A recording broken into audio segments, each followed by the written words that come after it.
सरकारी नौकरी की तैयारी करनी है तो आप हमारे इंस्टीट्यूट ज्वाइन करें।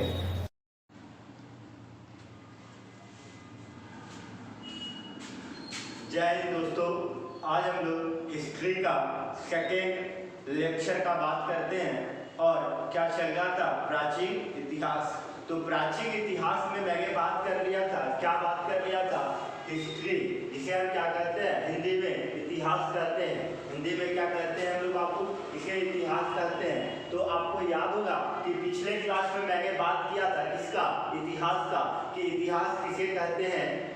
ठीक है, तो हमने बताया था इति धन क्या बताया था, हास बताया था। इति धन हास क्या होगा, इतिहास बन जाएगा सर। तो इति का मतलब क्या बताए थे बाबू, जल्दी से बोलना, प्राचीन बताए थे या अतीत बताए थे। प्राचीन या क्या बताए थे, अतीत बताए थे। तो हमने बताया था कि अतीत में कहा गया बात को या बीता हुआ बात को जो कहा जाता है उसे हम क्या कहते हैं, इतिहास कहते हैं। फिर मैंने क्या बताया था, फिर बताया था इतिहास को कितने भाग में बांटा गया, बोले कि 3 भागों में बांटा गया। कितने भाग में इतिहास को बांटा गया था, 3 भागों में। पहला भाग का नाम क्या था, तो बोले कि पहला भाग का नाम प्राचीन इतिहास, दूसरा का नाम क्या था, मध्य इतिहास, तीसरा का नाम क्या था, तो बोले कि आधुनिक इतिहास।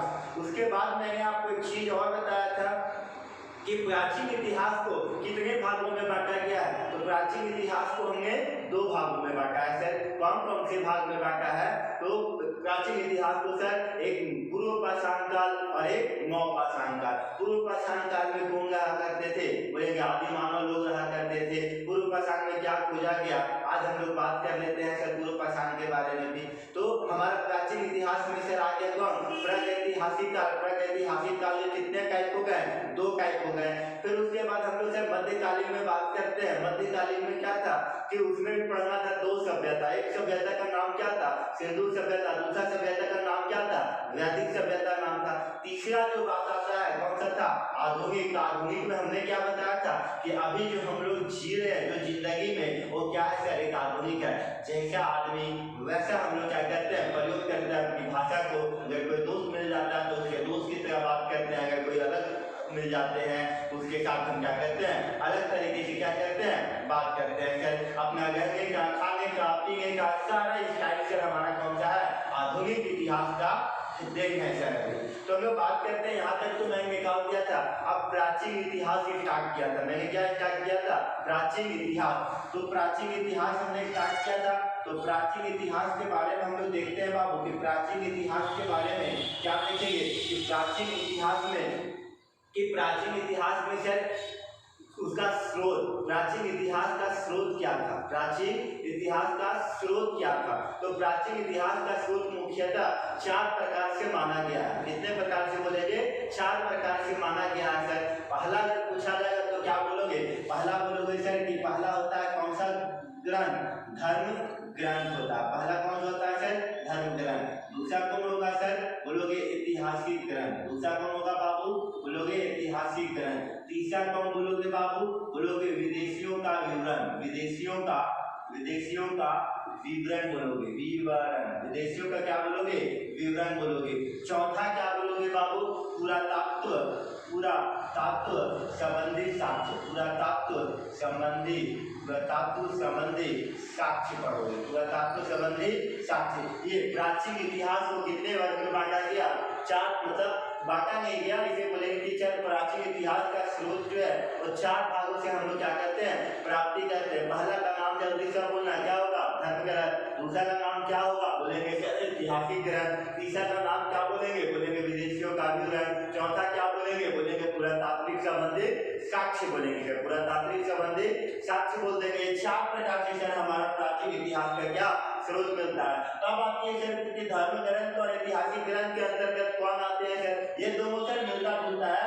धर्म ग्रंथ और ऐतिहासिक ग्रंथ में आपने सर धर्म के बारे में और ऐतिहासिक के बारे में, जैसे सर धर्म के बारे में हम लोग प्राप्त करते हैं, आपने पढ़ा होगा वेद कितने प्रकार के होते हैं। तो आज मैं जानकारी देता हूँ वेद के बारे में। वेद की संख्या का बात किया जाए कि वेदों की संख्या कितना, तो बोलेंगे वेद की संख्या कितना है क्या, 4 प्रकार के वेद होते हैं। 4 कौन कौन सा वेद होते हैं क्या, बोलेंगे जो वेद होते हैं 4 प्रकार का वेद होते हैं। पहला वेद का नाम क्या था, तो बोलेंगे सर ऋग्वेद। पहला वेद का नाम क्या है, ऋग्वेद। दूसरा वेद का नाम क्या है, बोलेंगे दूसरा वेद का नाम है यजुर्वेद। कौन सा बाबू बोलोगे? यजुर्वेद सर, यजुर्वेद। तीसरा वेद का नाम क्या है सर? बोलेंगे सामवेद। तीसरा वेद का नाम क्या है? सामवेद। चौथा वेद का नाम क्या है सर? तो बोलेंगे अथर्व, अथर्ववेद। चौथा वेद का नाम क्या है? अथर्ववेद, अथर्ववेद। ये कितने प्रकार के वेद होते हैं? 4 प्रकार के। तो सर आपके ऋग्वेद के बारे, यजुर्वेद, सामवेद, अथर्ववेद सबके बारे में भी मैं डिस्कस करूंगा। तो यहाँ पे बात करता हूँ धर्म ग्रंथ के बारे में। सर हमें कहाँ से प्राप्ति हो जाती है? वेदों से प्राप्ति होती है। ऐतिहासिक चीजें के बारे में अगर ज्ञान की प्राप्ति करना हो तो पुराणों से प्राप्त होती है। तब यहाँ पे पुराण में भी बात आता है। अगर आपसे सिंपल सा क्वेश्चन पूछ देगा कि बताइएगा कि पुराणों की संख्या कितना है, पुराणों की संख्या कितनी है, तो सर याद रखना पुराणों की संख्या 18। पुराण बोल दे या सर आपका क्या बोल दे? महापुराण बोले। पुराण बोल या क्या बोले? महापुराण बोले। दोनों चीजें एक ही है सर। ग्रहों की संख्या जब बात की जाए तो सर ग्रहों की संख्या कितनी होती है? 18 ही होती है सर। ये क्या आपका क्वेश्चन क्या है? आपके लिए पीपीआई है। ये क्वेश्चन बहुत बार पूछा हुआ है। तो यहाँ पे बात करते हैं ऋग्वेद। ऋग्वेद को ही सर हम लोग सर कौन सा वेद कहते हैं? ऋग्वेद को हम लोग बोलते हैं सर प्राचीन वेद। कौन सा बोलते हैं? प्राचीन वेद बोलते हैं। ये नया आया है सर, नया आया है तो इसीलिए इसका नाम पड़ गया क्या? नवीनतम, नवीनतम वेद। या इसी का दूसरा नाम क्या बोल देते हो बाबू? अंतिम वेद, अंतिम वेद, क्योंकि सबसे बाद में आया। ये प्राचीन कह सकते हो या इसका दूसरा नाम क्या बोलोगे? पुराना वेद। क्या बोलोगे सर? पुराना वेद बोलोगे, पुराना वेद, पुराना वेद इसे कहते हैं सर। तो याद रखना वेद कितने थे सर? 4 प्रकार के वेद थे। पहला वेद का नाम क्या हो जाएगा सर? बोलेंगे ऋग्वेद। दूसरा वेद का नाम क्या हो जाएगा बाबू? बोलना यजुर्वेद। तीसरा वेद का नाम क्या हो जाएगा बाबू? सामवेद। चौथा वेद का नाम क्या हो जाएगा मेरे दोस्त? जल्दी सा बताना। बोलोगे सर अथर्ववेद। तो ऋग्वेद को क्या बोलते हैं? प्राचीन वेद। अथर्ववेद को किस नाम से जानते हैं? नवीनतम वेद या अंतिम का वेद के नाम से जानते हैं। तो यहाँ तक क्लियर हो गया होगा बात, आई होप। अब बात करते हैं सर यहाँ पे पुराण में कि हमारे सर पुराण से मिल जाता है किसकी? ऐतिहासिक ग्रंथ के बारे में भी आपको ज्ञान की प्राप्ति मिलती है। तो ऐतिहासिक ग्रंथ में सर क्या होगा? तो ऐतिहासिक ग्रंथ में सर जैसे आपने नाम सुना होगा पुराण में, मत्स्य पुराण, वायु पुराण, इस प्रकार से टोटल कितने हैं पुराण या महापुराणों की संख्या? तो बोल दोगे 18। इसमें क्वेश्चन पूछ देता है कि बताइएगा सबसे पुराना पुराण कौन सा है? सबसे पुराना पुराण, सबसे पुराना पुराण कौन सा है? कौन सा है? अगर आपसे पूछ देता है तो आप कहिएगा सर सबसे पुराना पुराण कौन सा है?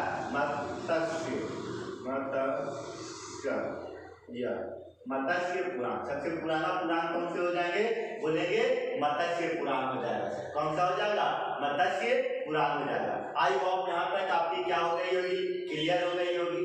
तो आप यहाँ से चलते हैं सर हम लोग वेद के बारे में पढ़ते हैं कि वेद क्या क्या है, ऋग्वेद से क्या क्या क्वेश्चन पूछ सकता है। तब चलते हैं हम लोग वेदों पे डिस्कस कर। अच्छा एक बच गया सर विदेशियों का विवरण। विदेशियों का विवरण का मतलब हुआ कि भारत में सर जैसे जैसे विदेशी के कर्म आए थे, यूनानी रोमन लेखक हो गया, अरबी लेखक हो गया अल-बरूनी, यूनानी लेखक कौन हो गया? हेरोडोटस, मतलब इंडिका बुक के लेखक कौन थे? मेगास्थनीज। उसके बाद सर आपका पिल्ली ने भी एक बुक लिखा था कौन? तो आपको बताना natural of history sir.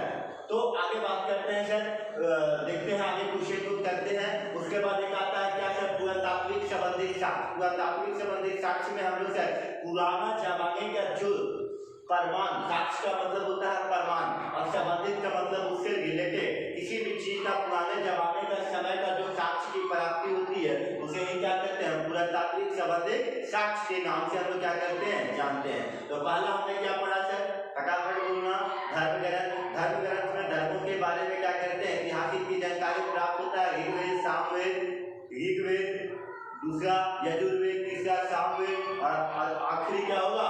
Atharvaveda. कितने वेद हो गए? 4 वेद। उसके बाद सर ऐतिहासिक ग्रंथों के बारे में भी चीजें को पता करते हैं पुराणों के माध्यम से, वेदों के माध्यम से भी सर। उसके बाद विदेशियों का विवरण का मतलब विदेशों का भारत में आवागमन। उसके बाद क्या? पुरातात्विक संबंधित साक्ष्य का मतलब पुराने जमाने में जो किसी चीज का साक्ष्य का प्रमाण मिलता है वो सर हमारे सब क्या है? प्राचीन इतिहास के बारे में ही हम लोग क्या करते हैं? जानकारी की प्राप्ति करते हैं। अब इसमें बात करते हैं क्या? ऋग्वेद के बारे में। सबसे पहले क्या कर लेते हैं? ऋग्वेद के बारे में पढ़ते हैं कि ऋग्वेद में, तो ऋग्वेद में हम लोग बात करते हैं तो ऋग्वेद से आपके क्वेश्चन पूछेगा, क्या क्या क्वेश्चन पूछेगा ऋग्वेद में, तो बताइएगा कि ऋग्वेद में सबसे पहले आपके क्वेश्चन मैं पूछ रहा हूँ, फटाफट बताना। ऋग्वेद में बताइएगा कि मंडलों की संख्या कितनी है, तो ऋग्वेद में मंडल की संख्या आपको पूछेगा। ऋग्वेद में पूछेगा सर सूक्तों की संख्या कितनी है, क्या पूछेगा ऋग्वेद में सूक्तों की संख्या कितनी है, तो जल्दी से आप बताइएगा कि ऋग्वेद में कहेंगे कि सर ऋग्वेद में मंडल की जो संख्या होती है, कितने मंडल होते हैं 10। अगर बात किया जाए क्या सर सूक्त की संख्या कितनी होती है, तो बोलेंगे 1028 सूक्त होते हैं। कितने सूक्त होते हैं बाबू, 1028 सूक्त होते हैं। अगर बात किया जाए क्या ऋचाएं या रचनाएं का बात किया जाए, अगर पूछेगा ऋचाएं की संख्या कितनी है या रचनाएं की संख्या कितनी है, तो बोलेंगे 10,462 क्या है ऋचाएं या रचनाएं है सर। ये हो गया आपकी बेसिक बातें सर आपका किसमें, ऋग्वेद में। सर किसमें हो गया, ऋग्वेद में हमने इतना सारा क्या पढ़ा, बेसिक बातें। और भी ऋग्वेद में क्या क्या क्वेश्चन पूछ सकता है हमारे एग्जाम के लिए, ऋग्वेद में पूछता है कि सर ऋग्वेद के सिंपल सा क्वेश्चन है, मुझे बताइएगा कि सूर्य देवता जिसे सावित्री बोलते हैं, उसे ऋग्वेद के कौन से मंडल में वर्णन किया गया है। अब ये सिंपल सा क्वेश्चन है, ये क्वेश्चन पूछा हुआ भी है कि सर ऋग्वेद के कौन से मंडल में सूर्य देवता का वर्णन देखने को मिलता है। हम लोग बोलेंगे ऋग्वेद के कौन से मंडल में, ऋग्वेद के बोलेंगे तीसरे मंडल में। अब यहाँ पे दिखाते हैं सर, यहाँ पे ऋग्वेद के बोलेंगे कौन सा, तीसरे मंडल में। ऋग्वेद के तीसरे मंडल में किसका वर्णन किया गया है, तो बोलेंगे गायत्री मंत्र का वर्णन किया गया है। किसका सर, गायत्री मंत्र का वर्णन किया गया है। और ये किसके लिए सर, तो याद रखिएगा सूर्य देवता। अगर सूर्य देवता ऑप्शन नहीं दिखेगा बाबू, तो क्या ऑप्शन दिखेगा, सावित्री। ऑप्शन क्या दिखेगा, सूर्य देवता नहीं दिखा तो सावित्री आपको ऑप्शन में दिखेगा। अब आपसे पूछेगा कि गायत्री मंत्र के लेखक कौन थे। गायत्री मंत्र के अगर बात किया जाए सर लेखक कौन था, तो याद रखिएगा विश्वामित्र। गायत्री मंत्र के लेखक कौन थे, बोलोगे बाबू विश्वामित्र थे सर। अगर आप बात करता है सर ऋग्वेद के कौन से मंडल, ऋग्वेद के 9वें मंडल का बात करेगा कि ऋग्वेद के बताइएगा 9वें मंडल में किसका वर्णन किया गया है। तो आप बताना कि ऋग्वेद के 9वें मंडल में किसका उल्लेख मिलेगा सर, तो बोलेंगे सोम देवता का उल्लेख मिलता है। ऋग्वेद के 9वें मंडल में किसका उल्लेख है, तो बोलेंगे सर सोम देवता का उल्लेख मिलता है। किसका मिलता है बाबू, बोलोगे सोम देवता को मिलता है सर। उसके बाद आपसे क्वेश्चन पूछता है कि बताइएगा ऋग्वेद के 10वें मंडल में किसका वर्णन मिलता है।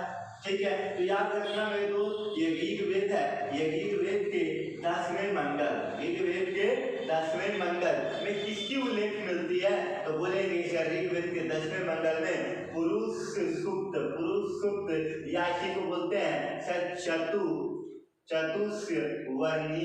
चतुष्वर्णीय समाज का मिलता है सर। चतुष्वर्णीय समाज का मतलब होता है कि सर हमारे समाज कितने भाग में बटे हुए थे, 4 भाग में बटे हुए थे। तो पहले जो था सर हम लोग व्यवसाय के आधार पे क्या किया जाता था, कैटेगरी को बांट दिया जाता था। तो इसे हम सर इस प्रकार से समझा सकते हैं, आप समझ सकते हैं। ये 4 कैटेगरी जो ऋग्वेद के 10वें मंडल का बात कर रहा था, तो ऋग्वेद के 10वें मंडल का आपको मैं बता देना चाहता हूँ कि इस प्रकार से हम लोग देख सकते हैं कि कैसे होगा। तो एक मैं बना देता हूँ सर, देखिएगा ध्यान से। ये सर एक चित्र है, ये चित्र किसकी है सर, तो याद रखिएगा ये चित्र है सर आपका बाबू सोना का। ये चित्र किसका है, तो आपका ये बाबू सोना का चित्र है, आपका बाबू सोना का चित्र है। इसकी इमेजिंग कर लीजिएगा। तो सर यहाँ से देखते हैं हम लोग, ये क्या हो गया, व्यक्ति हो गया सर, ये इसकी नाक हो जाएगी सर, मुंह हो गई। अब एक सर हमारा बाबू सोना, इसमें थोड़ा सा बाल बना देता हूँ सर, ठीक है। अब देखिएगा इसके माध्यम से बताएंगे। तो सर यहाँ पे जब चतुर्थ समाज, हमारी समाज कैसी थी, तो बोलेंगे चतुर्णीय समाज हुआ करता था। तो ये वाले को बोलते हैं सर क्या, मुख। तो मुख का समान किसको दिया गया था, तो बोलेंगे सर मुख्य का समान ब्राह्मण को दिया गया था। किसको दिया गया था, ब्राह्मण को। उसके बाद दूसरा वर्गीय समाज जो हुआ करता था, इसको सर हम लोग क्या बोलते हैं, इसको बोलते हैं सर मसल, ये भुजा।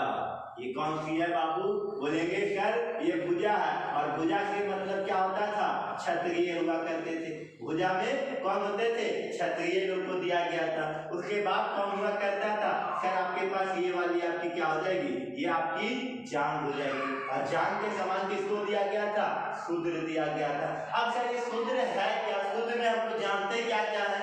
तो बोलेंगे सर शूद्र में जैसे आते थे, क्या आते थे? किसान आते थे, व्यापार आते थे, सैनिक आते हैं। ये सब किसके अंतर्गत आते थे? शूद्र के अनुसार आते थे। और सबसे नीचे जिसको हम लोग सर ये वाली की पार्ट बोलते हैं, इसे सर हम लोग किस नाम से जानते हैं? तो बोले सर तलुआ के नाम से जानते हैं। किस नाम से जानते हैं बाबू? इसे तलुआ के नाम से जानते हैं। और तलुआ के बराबर किसको बोलते थे हम लोग? सर वैश्य। एक मिनट सर, जान को सर हम लोग वैश्य बोलते थे, जान को हम लोग वैश्य बोलते हैं। और इसे हम किस नाम से बोलते हैं? शूद्र। शूद्र सबसे नीचे होता था। 4 समाज थे सर। पहला का नाम था आपका, यहाँ पे मैं लिख दूंगा, पहला का नाम था सीरियल वाइज याद रखेंगे, ब्राह्मण। दूसरा का नाम कहा जाए तो सर कहेंगे आपका क्या नाम था? क्षत्रिय। और तीसरा का नाम कहा जाए तो सर क्या कहेंगे?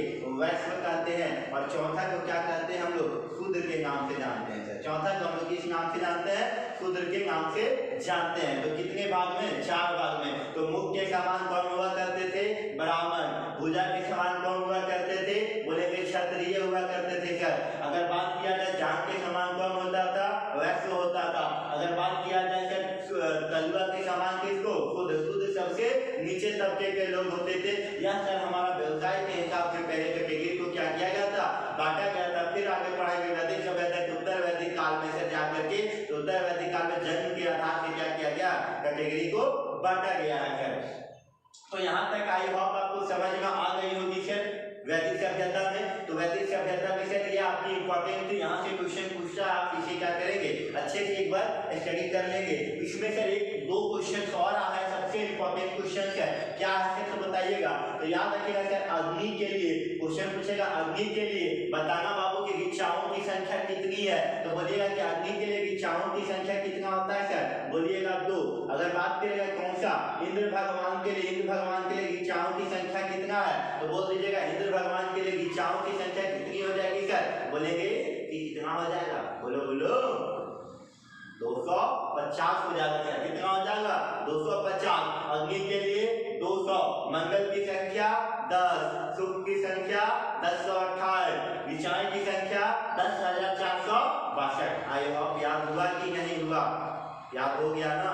तो याद हो गया सर। तो फिर आगे चलते हैं सर। दूसरा वेद कौन सा बताए थे? दूसरा वेद हमने बताया था ऋग्वेद के बाद होता है दूसरा वेद का नाम होता है सर यजुर्वेद। दूसरा वेद का नाम क्या होता है? यजुर्वेद। तो यजुर्वेद से ज्यादा क्वेश्चन तो नहीं पूछते हैं। यजुर्वेद से बस एक क्वेश्चन यहाँ से बनता है सर। कौन सा क्वेश्चन बनता है यजुर्वेद से? तो मैं बता देता हूँ। यजुर्वेद से क्वेश्चन पूछता है कि कौन सी ऐसी वेद है सर हमारा, कौन सी ऐसी वेद है जिसमें हमें गद और पद दोनों से प्राप्ति होती है। तो याद रखिएगा क्वेश्चन पूछेगा, आखिर क्वेश्चन क्या पूछेगा? कौन सी वेद है, कौन सी वेद है जिसमें गद और एवं पद, गद एवं पद दोनों होते हैं, गद एवं पद दोनों होते हैं। तो सर हम कहेंगे कि सर आपका कौन होगा? यजुर्वेद। कौन सा होगा सर? यजुर्वेद। कौन सा होगा बाबू? बोलेंगे यजुर्वेद होगा सर, यजुर्वेद होगा। तो यहाँ पे बात करते हैं सर यजुर्वेद। यहाँ से यजुर्वेद में एक ही क्वेश्चन जनरली मोस्टली पूछा जाता है, ठीक है। मैं एग्जाम टारगेट से पढ़ा रहा हूँ आपको। तो उसके बाद आगे पूछता है सर यहाँ पे क्वेश्चन, एक और क्वेश्चन पूछता है। क्या बोल तो नहीं लग रहा है ना? समझ में आ रही है बातें? समझ में आ रही है? लगातार बने रहे और देखते रहे, सब धीरे धीरे आपको समझ में आएगी सर। सब पढ़ी हुई चीजें हैं आपके, पहले भी आपने पढ़ा ये सब चीजें को। तो आगे बात करते हैं यजुर्वेद। यजुर्वेद के बाद हम लोग बात करते हैं तीसरा। यजुर्वेद के बाद हम लोग तीसरा पढ़ते हैं सर, जिसका नाम है अथर्ववेद। जिसका नाम क्या है सर? जिसका नाम है अथर्ववेद।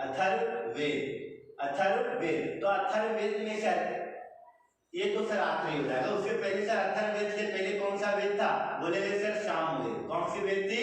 सामवेद। ये दूसरा, ये तीसरा नंबर मार गया सर, ये तीसरा नंबर वाला वेद। तीसरा वेद का नाम क्या है सर? सामवेद। तो सामवेद में सर ये इसका नाम ही पता चलता है, अगर आपसे पूछा जाएगा कि बताइएगा शाम का शाब्दिक अर्थ क्या है, शाम का शाब्दिक अर्थ क्या होता है, तो शाम का शाब्दिक अर्थ होता है सर संगीत, संगीत, ठीक है, या गाई जा सकने वाली बोले तो सर गाई जा सकने वाली, या शाम का अगर अर्थ का बात किया जाए तो शाम का अर्थ क्या होता है सर संगीत, या भी हम कह सकते हो सर गान करते हैं, तो गान का मतलब होता है सर क्या संगीत ही होता है, बात बराबर है सर। तो यहाँ पे कहेंगे सर कि सर गाई जा सकने वाली, या फिर क्वेश्चन पूछता है कौन सी ऐसी वेद है, क्वेश्चन क्या पूछेगा कौन सी ऐसी वेद है जिसमें क्या किया जाता है गाई जा सकने वाली वेद कहा जाता है, तो बोलते हैं सर साम वेद एक ऐसी वेद है जिसमें हम क्या करते हैं संगीत की इसमें जो होती है, मतलब माना गया कि ऋग्वेद के काल में ही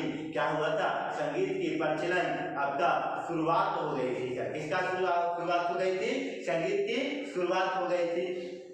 तो ये कहा है सामवेद, और सामवेद के बाद आगे पढ़ते हैं सर कौन सा वेद, हम लोग का नाम है चौथा वेद का नाम है सर, तो याद रखिएगा अथर्ववेद, चौथा वेद का नाम क्या है अथर्ववेद, अथर्ववेद नाम है सर। तो अथर्ववेद में हम लोग देखते हैं कि अथर्ववेद में क्या होता है, अथर्ववेद में जनरली जो हम लोग पढ़ते हैं क्या पढ़ते हैं अथर्ववेद में, तो अथर्ववेद में हम लोग पढ़ते हैं सर ये हो गया अथर्ववेद, अथर्ववेद में सर हम लोगों को बहुत सारी चीजें जो है जो हम लोग बोलते हैं सर, जैसे हो गया जादू टोना का आपने नाम सुना होगा, शादी नाम सुना है, ब्याह नाम सुना है, प्रेम सुना है, सब जो जितने भी नाम सुने होंगे, औषधि नाम सुने हैं, तो सब क्या होते हैं सर सबके जितने भी प्रकार के मंत्र का जो उच्चारण होता है, जितने प्रकार के मंत्रों का उच्चारण किया जाता है वो किसमें किया जाता है, तो बोलेंगे जितने प्रकार के मंत्रों का जो उच्चारण किया जाता है सबके सब किसमें किया जाता है अथर्ववेद में किया जाता है।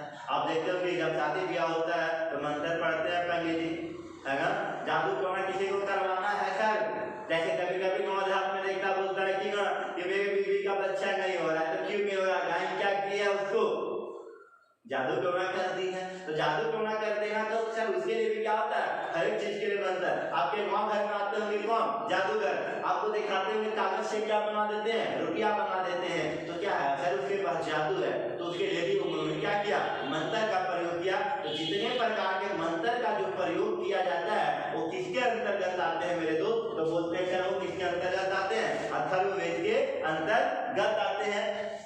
उसके बाद अथर्ववेद में ही सर हम लोग यहाँ से एक दो क्वेश्चन क्या क्या क्वेश्चन से पूछते हैं, सबसे ज्यादा क्वेश्चन से पूछता है सर कि आप बताइएगा मुझे कि इसमें पुस्तक का नाम पूछता है अथर्ववेद में सर आते हैं तो यहाँ पे एक क्वेश्चन पूछता है कि बताइएगा कि राजतरंगी के लेखक कौन है, राजतरंगी के लेखक कौन है। ये क्वेश्चन तो सर आपको 1 2 3 नहीं कई हजारों बार पूछा हुआ क्वेश्चन है सर कि राजतरंगी के लेखक कौन है, तो बोलेंगे राजतरंगी के लेखक कौन हुआ करते हैं सर, तो कल्याण है। अगर आपसे पूछ देगा कि बताइएगा कि राजतरंगी पुस्तक जो है सर, राजतरंगी जो पुस्तक है इसमें किसका वर्णन किया गया है, तो बोलेंगे सर इसमें जो वर्णन किया गया कश्मीर के घाटी का वर्णन किया गया, कश्मीर के घाटी के बारे में सर वर्णन किया गया किसमें सर राजतरंगी पुस्तक में। एक और पुस्तक का नाम इसमें पूछता है क्योंकि ऋग्वैदिक काल में सर ऋषि मुनियों का काल था, इसीलिए इसे ऋग्वैदिक काल कहा जाता है ज्यादातर से।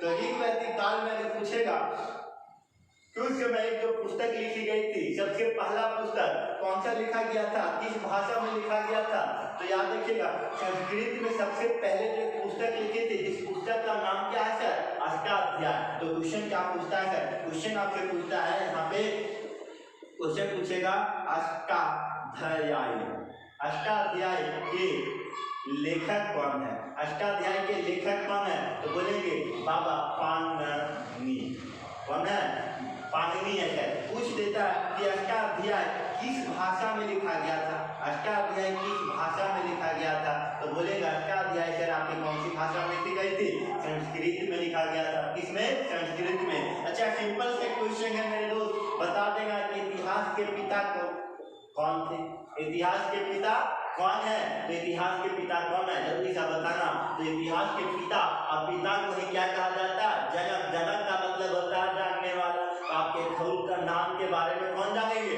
तो पिता ही जानते हैं, तो याद रखना सर पिता बोले या क्या बोलेगा जनक, जिसे इंग्लिश में क्या बोलते हैं फादर बोलते हैं, मतलब फादर ऑफ हिस्ट्री किसे कहा गया है, तो बोलेंगे father of history sir Herodotus को कहा गया। किसको कहा गया सर, हेरोडोटस को कहा गया है।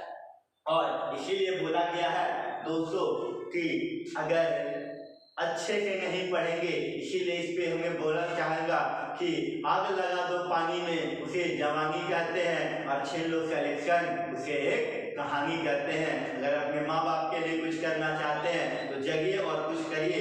और अगर आप हमारे साथ जुड़ना चाहते हैं, प्रेरित भी चाहिए, तो आप क्या कीजिएगा, तो आपने क्या करेंगे, YP लिख करके इस नंबर पे आप क्या कर दीजिएगा, व्हाट्सएप कर सकते हैं। इस नंबर पे आप व्हाट्सएप कर सकते हैं 9308882018। तो YP के माध्यम से आप जुड़ सकते हैं, या फिर आप मेरे साथ टेलीग्राम में जुड़ना चाहते हैं तो टेलीग्राम में विक्की इंस्टीट्यूट के नाम से जुड़ सकते हैं। सर किस नाम से, विक्की इंस्टीट्यूट के नाम से आप जुड़ सकते हैं। इंस्टीट्यूट के नाम से आप क्या कर सकते हो, मेरे साथ जुड़ सकते हो। और थैंक यू दोस्तों, इसी प्रकार से आपको भी आगे वीडियो देखने के लिए मिलेगा। आप लगातार बने रहिए, हमारे साथ जुड़े रहिए। Thank you.